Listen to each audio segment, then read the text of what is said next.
শিমলিপালে next দিন সকালবেলা ঘুম থেকে উঠে আমরা তিনজনে ধীরে ধীরে রেডি হলাম আর ব্রেকফাস্ট করে চলে এলাম আমাদের পিকআপ পয়েন্ট। রেডি হয়ে বেরিয়েছি, এই আমরা যাব সাইট সিইং এ। শিমলিপালে আমরা যে রিসোর্টটাতে ছিলাম সেটাই ন্যাশনাল পার্কের মধ্যেই অবস্থিত ছিল, আর আমাদের রিসোর্ট থেকে এই পিকআপ পয়েন্ট বা মেইন এন্ট্রান্স গেটটা 1 মিনিট দূরে ছিল। So it was very easy for us. এখন আমরা এন্টার করব শিমলিপাল ন্যাশনাল পার্ক। কেমন লাগলো জঙ্গলে?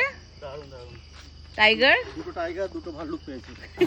এই পয়েন্টের পর পাস নিয়ে শুরু হলো আমাদের অ্যাকচুয়াল জঙ্গলের মধ্যে জার্নিটা। যেই কারটাতে আমরা ছিলাম সেই কারে আমাদের ড্রাইভার ছাড়াও আমাদের একজন গাইড ছিলেন।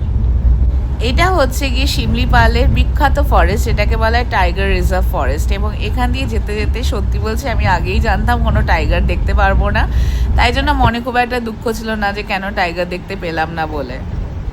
কিন্তু তাও আমি ভেবেছিলাম হয়তো কিছু হরিণ, হাতি বা এইসব কিছু দেখতে পারবো, but unfortunately I have seen a deer, but ছবি তোলার আগে ও দৌড়ে পালিয়ে গেল। আর একটা দুটো হনুমান দেখেছিলাম, আর প্রচুর মুরগি ঘুরে বেড়াচ্ছিল, তারা নাকি বুনো মুরগি, কিন্তু বুনো মুরগির ছবি তুলতে আমার খুব একটা ইন্টারেস্ট ছিল না।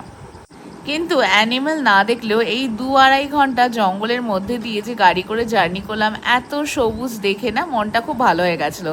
তাই খানিকক্ষণ যাওয়ার পর একটু সেফ এরিয়া দেখে আমি ড্রাইভার দাদাকে বললাম যে একটু গাড়িটা থামাতে, এবং আমি আশেপাশে ঘুরে জায়গাটা অনুভব করতে চাই, স্পেশালি মেয়েকেও আরও ফিল করাতে চাই, নেচারের সাথে কানেক্ট করাতে চাই। শিমলিপালে ঘুরতেই বেরিয়ে একটা জিনিস আমি খুব নোটিস করলাম যে এই জায়গাটা এখনো অতটা কমার্শিয়ালাইজড হয়নি।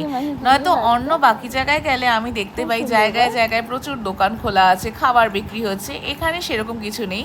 এবং তাই জন্যই হয়তো এখানে প্রাকৃতিক সৌন্দর্যটা আরও সুন্দর। দেখতে দেখতে জঙ্গল পেরিয়ে আমরা একটু এগিয়ে পৌঁছে গেলাম আমাদের নেক্সট ডেস্টিনেশন দিকে, সেটা ছিল হচ্ছে কি ঝরন্দা ওয়াটারফলস। চারিদিকে সবুজে ঘেরা একটা পাহাড় এবং তার মধ্যে থেকে ঝর্ণাটা বয়ে চলেছে। খুব সুন্দর একটা প্রাকৃতিক সৌন্দর্য ছিল, এবং এখানে এসে সুন্দর হাওয়াও দিচ্ছিল, ঝর্ণার জলের আওয়াজে খুব খুব ফ্রেশ ভালো লাগছিল আমাদের তিনজনেই। খুব খুশি হয়েছিলাম এই জায়গাটাতে এসে। হালকা একটু হাইকিং করে এই জায়গাটাতে পৌঁছালাম, but it was worth it. আমার যদিও পায়ের একটু অসুবিধা হয়, বাট এখানে ঘুরতে গিয়ে আমার কিছুই মনে হচ্ছিল না। এরকম ঝর্ণা খুব কম দেখেছি এত দূর থেকে, বাট এত ক্রিস্টাল ক্লিয়ার অ্যান্ড খুবই ভালো, বিউটিফুল। চান করতে পারলাম না। জঙ্গলের 2.5 ঘন্টা ড্রাইভ করে একটা সুন্দর জায়গায় এসে আমরা এই জায়গা দেখে বেরিয়ে পড়লাম আমাদের নেক্সট ডেস্টিনেশন দিকে। Let's follow me.